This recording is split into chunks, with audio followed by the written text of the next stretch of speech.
So it needs lot of guts బేసికల్గా.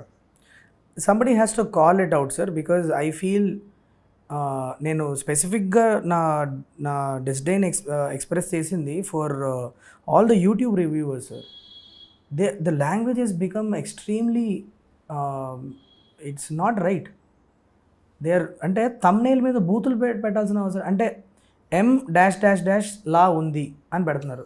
You tell me and you are wanting me to consider you a critic and you are putting that kind of words in your thumbnail.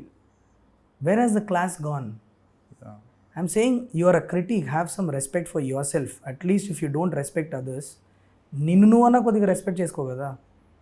I'm saying, and it is నాకు ఒకటే problem ఉంది sir, నువ్వు cinema బాగాలేదని చెప్పు, నాకు ఏం problem లేదు. I have no issues in you saying that the film is. Two things I had issues with. One is the kind of language that people are using in their reviews. Okay? The second thing is the fact that I have a problem in you guys considering it a race. నేను చాలా సింపుల్గా question అడిగా. One of the guys he was here, I asked him a question. నువ్వు నా cinema ఎన్నింటికి చూస్తున్నావు? పొద్దున్న morning ప్రసాద్లో 8:30 show చూస్తావు, లేకపోతే AMBలో 8 9 షో చూస్తున్నావు, అవునా? నువ్వు 12:30 1 గంట కల్లా నువ్వు వీడియో రివ్యూ పెడుతున్నావు. ఓకే, అంటే నువ్వు సినిమా చూసి ఒక 3 గంటలు 8:30 నుంచి 11:30 దాకా సినిమా చూస్తున్నావు. నువ్వు మీ ఇల్లు ఎక్కడో ఉంటుంది, నువ్వు వెళ్ళడానికి మినిమం ఆ ట్రాఫిక్లో 1 గంట పట్టుద్ది నీకు వెళ్ళడానికి.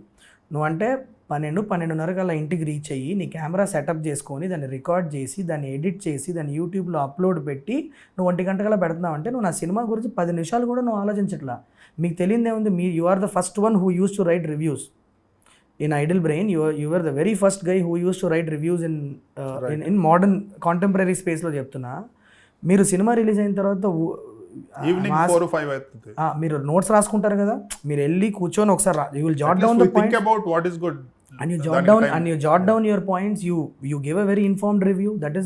That is what should happen, because you are not just saying you like the film or not, you are critiquing my work. నువ్వు ఎడిట్ ప్యాటర్న్ల గురించి మాట్లాడుతున్నావు, నువ్వు సినిమాటోగ్రఫర్ చాయిస్ ఆఫ్ లెన్సింగ్ గురించి మాట్లాడుతున్నావు, నువ్వు మ్యూజిక్లో ఉన్న లేయర్స్ గురించి మాట్లాడుతున్నప్పుడు I would at least expect you thought about my film for like 3-4 hours at least, bare minimum. నువ్వు అది కూడా చేయకుండా నువ్వు అసలు నీ ఇన్స్టింక్టివ్గా 10 నిమిషాల్లో నీకు అనిపించిన విషయాన్ని నువ్వు కక్కేసి అది కూడా ఒక చాలా అన్పార్లమెంటరీ లాంగ్వేజ్లో చెప్పి you are expecting me to okay, you may not have any expectations from me, but at least you are calling yourself a critic, you are calling yourself as a reviewer. How does that work? For me, I've lost my faith in reviews.